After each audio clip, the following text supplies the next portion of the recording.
مسلمان گھرانے میں پیدا ہوئے، ہمیں شرک سے شدید نفرت ہے، مشرک قطعی جہنمی ہم مانتے ہیں، بالکل جہنم میں جائے گا، اگر توبہ کیے بغیر مر گیا تو کبھی اس کو باہر نکلنا نصیب نہیں ہوگا، لیکن واقعی مشرک کو، مسلمان کو نہیں۔ یاد رکھیے اگر کسی مسلمان کو مشرک کہہ دیا تو نبی کریم صلی اللہ علیہ وسلم ارشاد فرماتے ہیں، مسلم کی روایت ہے کہ جس نے کسی مسلمان کو کافر کہا اور وہ کافر نہ ہو تو یہ کفر کہنے والے کی طرف لوٹ آئے گا، وہ خود کافر ہو جائے گا۔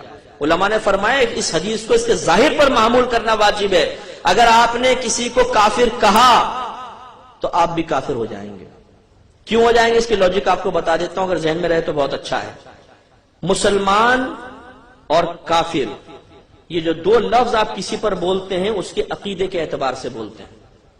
آپ کسی کے عقیدے کو درست پاتے ہیں تو کہتے ہیں آپ مسلمان ہیں، کسی کے عقیدے میں بگاڑ اور فساد ہے آپ کہتے ہیں آپ کافر ہو، ہے کہ نہیں؟ ایسا ہوتا ہے نا؟ تو معلوم ہوا کہ مسلمان یا کافر کہنا اصل میں عقیدے کے صحیح ہونے یا غلط ہونے کے اعتبار سے ہے۔ یہ رد المحتار میں علامہ ابن عابدین شامی رحمۃ اللہ علیہ نے علت لکھی ہے جو میں آپ کو بتا رہا ہوں۔ اب اگر آپ کسی مسلمان کو کہتے ہیں تم کافر ہو اور وہ کافر نہیں، تو ہم اسے کافر کب بولیں گے؟ جب اس کے عقیدے کفریہ ہوں گے، حالانکہ اس کے عقیدے کفریہ نہیں ہے، مسلمانوں والے ہیں، تو گویا کہ ہم نے اسے کافر کہہ کے یہ ثابت کرنے کی کوشش کی کہ اس کے تمام اسلامی عقائد کفریہ ہیں، تو اسے کافر کہنے کی وجہ سے ہم کافر نہیں ہوئے، بلکہ اس کے اسلامی عقائد کو کفریہ عقائد قرار دینے کی بنا پر اللہ تعالیٰ ہمیں دار اسلام سے خارج کر دیتا۔ یہ ہے اصل علت۔ اب مسلمان کو مشرک کہنا کتنی بری بات ہے۔ بولتے جی داتا صاحب کا مزار شرک کا اڈا ہے، شرک ہو رہا ہے، لوگ سجدے کر رہے ہیں وغیرہ وغیرہ۔ میں ایک نفیس بات کہتا ہوں، ذرا سے توجہ کیجئے گا، اپنی سابقہ زندگی پہ نظر دوڑائیں دیانتداری کے ساتھ۔ آپ اگر کبھی مزار پر گئے، آپ نے اپنی آنکھوں سے کسی آدمی کو خاص سجدہ کرتے ہوئے دیکھا ہے قبر کو؟ خود سوچئے گا، بس مجھے نہ کہیں، خود سوچئے گا۔ جو سجدے کی حیت ہے، کبھی آپ نے زندگی میں کسی ایک شخص کو بھی قبر کو اس طرح سجدہ کرتے ہوئے دیکھا ہے؟ دیانتداری سے سوچئے گا۔ میں خدا کی قسم کھا کے کہتا ہوں، سینکڑوں مزاروں پہ گیا ہوں، آج تک اپنی زندگی میں کسی قبر کو سجدہ کرتے ہوئے نہیں دیکھا، خدا کی قسم کھا کے کہتا ہوں۔ اور آپ بھی اب سوچیں گے آنکھیں بند کر کے تو آپ کہیں گے واقعی صحیح کہہ رہے ہیں، ہم نے تو خالی سنا ہے یہ قبر پرستی ہوتی ہے، قبر کو سجدہ کر رہے ہیں۔ نہیں، کوئی سجدہ نہیں کرتا، پھر بالفرض اگر سجدہ بھی کر رہا ہو، بالفرض سجدہ بھی کر رہا ہو، ذرا توجہ رکھیے گا، آخری بات پھر میں اپنے میزبان کے موضوع کی طرف آؤں گا۔ تو سجدہ دو طرح کا ہوتا ہے، اور بھی قسمیں لیکن ہم بڑی دو لیتے ہیں، ایک سجدہ عبادت، ایک سجدہ تعظیمی۔ سجدہ عبادت کا مطلب یہ ہے کہ کسی کو عبادت کے لائق سمجھ کر اسے سجدہ کرنا، اور سجدہ تعظیمی کا مطلب یہ ہے کہ اسے لائق عبادت تو نہ سمجھا جائے، قابل تعظیم سمجھتے ہوئے اسے سجدہ کرنا سجدہ تعظیمی ہے۔ ہمارے مذہب اسلام کی تعلیمات کے مطابق سجدہ عبادت کفر و شرک اور سجدہ تعظیمی حرام اور گناہ کبیرہ ہے، لیکن آدمی کافر نہیں ہوتا۔ اب دیانتداری سے بتائیے، اگر ایک گاؤں کا، پنڈ کا دیہاتی بھی کسی صاحب مزار کی قبر پہ سجدہ کر رہا ہو تو کیا وہ اسے معبود سمجھ کر سجدہ کر سکتا ہے؟ میرے خیال میں کبھی بھی نہیں۔ وہ اسے اللہ کا ولی سمجھ کر، قابل تعظیم سمجھ کر ہی سجدہ کرے گا، کوئی بھی ایسا نہیں ہوگا کہ لائق عبادت ہے اس کو سجدہ کر رہا ہوں۔ میں سمجھتا ہوں مسلمان کے ساتھ یہ بدگمانی بالکل غلط، یہ ہو ہی نہیں سکتا کہ کوئی مسلمان یہ سمجھے کہ یہ لائق عبادت ہے اس کو سجدہ کرو بھائی، ایسا نہیں ہو سکتا۔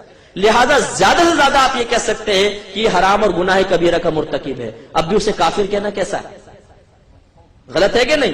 اب وہی مسلم کی روایت، اگر اب وہ صرف سجدہ تعظیمی کر رہا ہے اور آپ نے اسے کافر کہہ دیا تو وہ تو کافر نہ ہوا، آپ جو تقوی کے پیکر بنے ہوئے اور آپ کو تقوی کا ہیضہ ہو گیا، ملیریا ہو گیا، آپ کافر ہو جائیں گے۔ اب بعض کہتے ہیں نہیں ہم نہیں مانتے یہ تقسیم، مطلب ہم نہیں اس کو لیتے، بس جو سجدہ کر رہا ہوگا ضرور کافر ہوگا، ہمیں کیا پتا سجدہ تعظیمی کر رہا ہے، سجدہ عبادت کر رہا ہے، بس ہم اسے کافر کہیں گے، مشرک کہیں گے، ایسا نہیں۔ آپ کو پہلے معلوم کرنا ہوگا، اگر آپ اس تقسیم کو نظر انداز کر دیں گے تو کائنات میں کوئی بھی شرک سے نہیں بچ سکے گا، ہر مسلمان مشرک ہو جائے گا۔ کیسے؟ ایک جگہ جمعے کی نماز ختم ہوئی، ایک آدمی کھڑا ہو گیا، کہنے لگا سب کلمہ پڑھو لا الہ الا اللہ محمد رسول اللہ، اس لیے کہ تم سب مشرک ہو گئے۔ لوگوں نے کہا لا حول ولا قوت، اللہ کی بارگاہ میں سجدہ کرتے مشرک ہو گئے، کمبخت یہ کیا کہہ رہا ہے؟ کہنے لگا میں نے یہ دیکھا کہ امام صاحب قبلے کی دیوار کو سجدہ کر رہے تھے، پچھلے والی صف امام کو سجدہ کر رہی تھی، سیکنڈ صف پہلی کو، تیسری دوسری کو، چوتھی تیسری کو، ایک دوسرے کو سجدہ کر رہے تھے، تم سب کافر ہو گئے، مشرک ہو گئے، کلمہ پڑھو کلمہ پڑھو۔ لوگوں نے کہا بے وقوف انسان، ہم بظاہر ایک دوسرے کے سامنے جھکے ہوئے تھے لیکن اصل نیت تو اللہ کو سجدہ کرنے کی تھی نا۔ معلوم ہوا نیت کا اعتبار ہے، جھکنے کا نہیں۔ اگر جھکنے کا اعتبار ہو تو گھر کی عورت کو دیکھیے گا کبھی جوتی تلاش کرنے کے لیے بستر کے نیچے جھکتی ہے، جیسے جھکے کہ آپ بولے کہ مشرکہ ہو گئے کمبخت، کیونکہ جھک گئی بستر کے سامنے۔ گاڑی ٹھیک کرنے والے کے پاس گئے، وہ جھکا ہوا کارپینٹر نیچے کہا گئے مشرک ہو گیا، کیوں تم جھکے ہوئے تھے؟ ارے بھائی خالی جھکنے سے کوئی ہو جاتا ہے، نیت درکار ہے۔ نیت اگر آپ نہ مانیں گے تو کوئی مسجد کے اندر شرک سے نہیں بچے گا۔ جب نیت ہی اصل ہوئی، اب میں آپ سے پوچھتا ہوں کہ جو شخص صاحب مدار کے سامنے بالفعل اگر جھکا بھی ہوا ہے تو اس کی نیت پر مطلع ہونے کے لیے آپ کے پاس کیا پیمانہ ہے بتائیے؟ نبی کے لیے تو آپ کہیں کہ نبی کو دیوار کے پیچھے کا بھی علم نہیں ہے، اور خود آپ کسی شخص کو جھکا ہوا دیکھیں تو آپ یہ تصور کریں کہ ضرور اس کی نیت عبادت کی ہے۔ سبحان اللہ، نبی کے لیے تو دیوار کے پیچھے کا علم نہ مانا جائے، اور اپنے لیے ماشاءاللہ اتنی وسعت علمی کہ کسی کے قلب میں جھانک کر آپ نے دیکھ لیا کہ کس نیت سے سجدہ کر رہا ہے۔ انتہائی غلط چیز ہے، بالکل غلط۔ میں الحمدللہ جہاں جمعے کی نماز پڑھاتا ہوں، میرے بیان اکثر اصلاحی ہوتے ہیں، تو میرے پیچھے بہت سارے لوگ نماز آ کے پڑھتے ہیں۔ اب میں نے ایک دفعہ یہ کہا کہ بھائی بالفرض اگر استمداد کا قائل مشرک ہے، نبی کریم کے لیے علم غیب کو ماننے والا مشرک ہے، میرے پاس کے دلائل ہیں قرآن سے حدیث سے، میں سنی سنائی بات کرتا ہی نہیں ہوں۔ میں نہیں کہتا ہوں جی میں نے سنا ہے اپنے بڑوں سے تو بیان کر رہا ہوں، ہاں میں نے بڑوں سے بھی سنا ہے، اور میرے بڑوں کے قول الحمدللہ اتھینٹک ہے، اس لیے کہ میرا الحمدللہ یہ تجزیہ ہے، مشاہدہ ہے، تجربہ ہے، میرا وسعت مطالعہ ہے کہ انہوں نے قرآن و حدیث سے نتائج اخذ کر کے ہم تک پیش کیے۔ تو میں نے وہاں پہ گزارش کی کہ میں ان تمام چیزوں کا قائل ہوں، اب بتائیں میں مشرک ہوں کہ نہیں؟ اگر بالفرض میں مشرک ہوں تو میرے پیچھے نماز پڑھنا کیسا؟ اگر آپ میرے پیچھے کھڑے ہو کے نماز پڑھ رہے ہیں تو مجھے مشرک سمجھ کے پڑھ رہے ہیں یا مسلمان؟ اگر مشرک سمجھ کے پڑھ رہے ہیں تو مشرک کے پیچھے نماز پڑھنا کفر، اور اگر مسلمان سمجھ کے نماز پڑھ رہے ہیں تو مشرک کو مسلمان سمجھنا کفر۔ دونوں صورتوں میں کوئی نہیں بچ سکتا۔ تو اب جو لوگ تھے وہ کوئی ادھر دیکھے کوئی ادھر دیکھے، اور وہ تو حقیقت میں آپ کو بتاتا ہوں کہ صرف یہ سنی سنائی باتیں ہوتی ہیں، غلط فہمیاں ہوتی ہیں، انہیں زبان سے ادا کر دیا جاتا ہے۔ جب اس کی حقیقت پر غور و تفکر کیا جاتا ہے تو پردے کھلتے چلے جاتے ہیں کہ ہم آپس میں بہت زیادہ غلط فہمیوں کا شکار ہیں، انتشار کا شکار ہیں۔ مسلمان مشرک نہیں ہے، سمجھنے کی ضرورت ہے۔ ہاں جو غلط ہے وہ غلط ہے، اسے کبھی کوئی صحیح نہیں کہے گا۔ میں نہیں کہوں گا کہ مزار پہ ہونے والی ہر چیز صحیح ہے، عرسوں کے اندر ہونے والی ہر چیز صحیح ہے، ڈھول ڈھمکا، ناچنا گانا، عورتوں مردوں کا اختلاط، یہ گندی حرکات ہمارے بزرگان دین نے بالکل نہیں کی، ان کو منع فرمایا۔ اگر کوئی مزار پہ کر رہا ہے تو غلط کر رہا ہے۔ اسی طرح اگر کوئی امداد وغیرہ میں کسی بھی مسئلے میں خلاف شرع کام کرے گا، اس کی بالکل حوصلہ افزائی نہیں ہوگی۔ لیکن جو قرآن و حدیث سے بات ثابت ہے، کوئی عمل قیودات شرعیہ کے مطابق ہے، اس کو غلط نہ کہیے۔ سوچے سمجھے بغیر اگر آپ کہیں گے تو خود بھی پھر آپ نہیں بچ سکیں گے۔ اب آخری بات بس اس میں عرض کر کے آگے چلتا ہوں، اسی میں ایک بدعت کا مسئلہ بھی ہے کہ جی میلاد منانا بدعت ہے، 11ویں منانا بدعت ہے، تیجا 40واں سب بدعت ہے۔ واٹ از بدعت؟ بدعت کہتے ہیں نئی چیز کو۔ اس کی تعریفیں آپ کو مختلف ملیں گی، لیکن میں وہ آپ کو تعریف بتا رہا ہوں جو واقعی یہ تعریف ایتھینٹک ہے اور ماننی چاہیے۔ نبی کریم صلی اللہ علیہ وسلم کے دور مبارکہ کے بعد دین میں یا دنیا میں جو بھی نیا کام پیدا ہوا اس کا نام بدعت ہوتا ہے، اور ہر بدعت بری نہیں ہوتی۔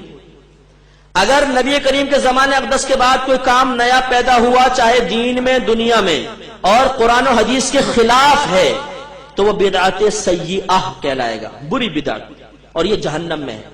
کلو بدعت ضلالہ، جو سرکار نے فرمایا کہ ہر بدعت گمراہی ہے، اس سے مراد یہ والی بدعتیں ہیں۔ اور اگر کوئی کام ایسا ہوا کہ اللہ کے نبی نے نہیں کیا لیکن وہ کام بعد میں پیدا ہوا اور دین کی تقویت کے لیے ہے، فائدے مند ہے، مسلمان اس سے اچھا سمجھ رہے ہیں، تو یہ ہے بدعت حسنہ، اس کو اچھی بدعت کہتے ہیں۔ اور اگر کوئی نیا کام پیدا ہوا، اس کا دین سے کوئی تعلق نہیں، دنیا کا کام ہے، دنیا کے فائدے کے لیے ہے، اگر وہ قرآن حدیث کے خلاف ہے تو وہ بھی بدعت سیئہ، اگر خلاف نہیں ہے تو اس کو بدعت مباحہ کہتے ہیں، نہ گناہ نہ ثواب۔ اب میں چند مثالیں دیتا ہوں۔ مثال کے طور پر مسجدوں پر مینار اور گنبد کس نے بنایا بتائیے؟ سب بناتے ہیں نا. امام صاحب کو تنخواہ دیں گے تھوڑی سی، لیکن مینار کے اوپر لاکھوں روپے خرچ کرتے ہیں، لاکھوں روپے کا سریہ لگاتے ہیں. حالانکہ یہ کوئی سنت نہیں ہے بنانا. نبی کریم نے نہیں بنایا، صحابہ کرام نے نہیں بنایا. یہ تو بعد میں فقہائے اسلام نے اس کی اجازت دی، اس لیے کہ لوگوں کے گھر پکے بننا شروع ہوئے، مسجد میں اور گھر میں امتیاز ختم ہو گیا. مسافر آتے تھے، انہیں پتہ نہیں چلتا تھا مسجد کہاں ہے، تو پھر کہا بھی کوئی مابہل امتیاز ہونا چاہیے، کچھ نہ کچھ مسجد میں اور گھروں میں فرق ہونا چاہیے. تو کیا کریں، چلو جی گنبد اور مینار بنا دیں. تو گنبد اور مینار شروع ہو گئے. اب بتائیے اگر یہ بدعت ہے تو ہر مکتبہ فکر کی مسجد پہ گنبد اور مینار نظر آئے گا. وہاں جا کے بدعت کا فتویٰ کیوں دم توڑ دیتا ہے؟ محراب نبی کریم کے دور میں نہیں تھی، سیدھی دیوار ہوا کرتی تھی، بالکل سیدھی دیوار. صحابہ کرام کے دور میں سیدھی دیوار ہے. یہ تو تبع تابعین کے دور میں جا کے کہیں محراب بننا شروع ہوئی. محراب کیوں بناتے ہیں؟ ہر مسجد میں محراب آپ کو نظر آئے گی، کسی بھی مکتبہ فکر کی محراب نظر آئے گی. کیوں؟ جماعت کے لیے ٹائم فکس کرنا، ظہر اتنے بجے ہوگی، عصر اتنے بجے ہوگی، مغرب اتنے بجے ہوگی، عشاء اتنے بجے ہوگی. نہ سرکار نے کبھی فکس کیا، نہ صحابہ کرام نے. جب جمع ہو گئے نماز پڑھا دی. کوئی ٹائم فکس نہیں ہوتا تھا. آج ہر مکتبہ فکر کی مسجد کے اندر جماعت کا ٹائم فکس ہے، اتنے بجے ہوگی، اتنے باقاعدہ اعلان کرتے ہیں. یہ بدعت نظر کیوں نہیں آتی؟ تو معلوم ہوا ہر بدعت بری نہیں ہے. پھر قرآن کے آپ دیکھ لیں، اعراب زبردیر پیش. صحابہ کرام کے دور میں شاید آپ کے لیے نئی بات ہو کہ قرآن پہ نقطے تک نہیں تھے، بغیر نقطوں کے تھا. زبردیر پیش نے نقطے بھی غائب تھے. ان کو اللہ نے اتنا فہم عطا فرمایا تھا کہ وہ پڑھتے تھے تو خود بخود نقطے لگاتے چلے جاتے تھے. ایسا زبردست مطلب ان کا فہم تھا، حافظہ زبردست تھا. نقطے نہیں تھے، بعد میں نقطے لگنا شروع ہوئے. پھر زبر زیر پیش، رکوع کے نشانات، وقف کے نشانات، پھر منازل مقرر کرنا، یہ سب بعد کے ہے. حجاج بن یوسف ظالم بادشاہ تھا، اس نے تمام کام کیا تھا. کیا یہ بدعت نہیں ہے؟ اگر ہے تو پھر کیوں ہوتا ہے؟ اب یہ دیکھیں کہ یہ بہت سی میں نے مثالیں دی کہ ہر شخص اس کو کر رہا ہے، اور حالانکہ سب بدعتیں، لیکن کوئی بدعت حسنہ ہے. بری بدعت کی مثال آپ دیکھیں، اور اس سے یہ بھی ثابت ہوگا کہ نبی کریم کے دور کے بعد ہی بدعت کا آغاز ہوا. سیدہ عائشہ صدیقہ رضی اللہ تعالیٰ عنہ فرماتی ہیں کہ لوگوں میں نبی کریم کے وصال مبارکہ کے بعد جو سب سے پہلی بدعت ظاہر ہوئی وہ پیٹ بھر کر کھانا ہے. یہ آپ کا الفاظ ہے کہ وہ پہلی بدعت جو نبی کریم کے بعد ظاہر ہوئی، پیٹ بھر کے کھانا ہے.